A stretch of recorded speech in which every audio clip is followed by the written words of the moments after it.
Everyone, इस video में बात कर लेते हैं रेन इंडस्ट्रीज की। क्विकली एनालिसिस देख लेते हैं। चैनल को लाइक एंड सब्सक्राइब करना मत भूलेगा। तो रेन इंडस्ट्रीज में आप देख रहे होगे स्टॉक में एक ब्रेकआउट होते हुए नजर आया। रेंज का ब्रेकआउट हुआ है यहाँ पे। काफी टाइम से स्टॉक रेंज बाउंड था, इसी जोन में चल रहा था। आप देखो यहाँ पे ऑलमोस्ट 184 डेज हो चुके हैं, ऑलमोस्ट 6 मंथ्स के ज्यादा हो चुका है और अब स्टॉक जाके फाइनली ब्रेकआउट दे रहा है। यहाँ पे ईएमए देखें तो सारे फ्लैट हो चुके थे, क्योंकि मूव बनी रहे थे भाई। ऊपर जाता था तो 178 के आसपास हर्डल था और नीचे आता था तो 152। तो ऑलमोस्ट आप देखो यहाँ पे 20-22 पॉइंट के बीच स्टॉक चल रहा था लंबे टाइम से।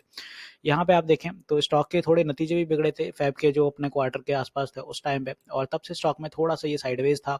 फिर जो अभी रिसेंट के रिजल्ट थे वो यहाँ पे हालांकि इस बार के ठीक ठाक थे, बट उतने ज़्यादा अच्छे नहीं थे, तो यहाँ पे थोड़ा पुल बैक रहा।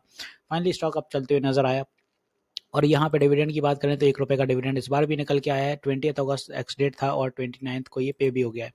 अब बात आती है कि भाई स्टॉक चलेगा और क्या मूव रहेंगे, क्योंकि स्टॉक 200 का हर्डल सस्टेन नहीं कर पा रहा है। क्योंकि पहले भी आप देखो यहीं से एक फॉल आया था, इसके ऊपर चला था, बट 2-5 दिन रुकने के बाद फिर गिर गया था। तो ऊपर के लिए बड़ा हर्डल तो अपना यही है।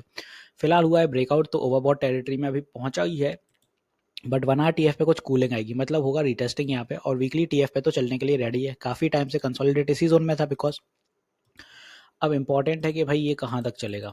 बिकॉज यहाँ पे आप देखें अगर रीटेस्टिंग आती है तो रीटेस्टिंग में स्टॉक आएगा अपना वापस से नीचे की दिशा में, और यहाँ पे कुछ पुल बैक बना के यहाँ सपोर्ट अगर क्रिएट करता है वापस 177, यहीं से रेडी होगा और स्टॉक फिर पहला टारगेट देगा 190 और फिर 195। फिर ये गैप फिलिंग भी होगी यहाँ पे।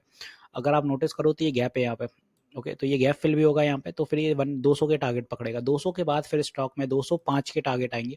बड़े टारगेट लेके मत चलिएगा, मार्केट उतना स्ट्रांग नहीं है। और साथ ही साथ आप देखो रेन इंडस्ट्रीज धीरे धीरे ये पोटेंशियल पकड़ता है। शुरुआती दौर में सही चलेगा, बट फिर ये 200 के बाद थोड़ा स्लो हो जाएगा। तो ओवरऑल यहाँ पे स्टॉक में 220 225 के टारगेट अपन को आने वाले दिनों में देखेंगे। मतलब ये सारे अपने रेजिस्टेंसेज रहेंगे एक तरह से।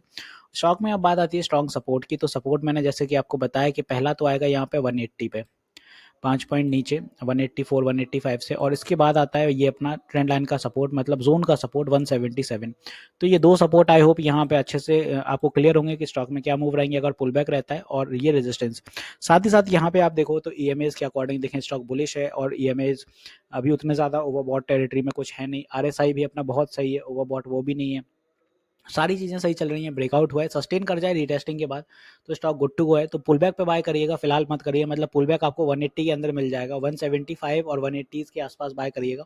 वहाँ से पोटेंशियल बहुत अच्छा पकड़ेगा, और फिर ये आने वाले दिनों में आपको 200 प्लस भी दिखाएगा और 220 225 भी चलेगा।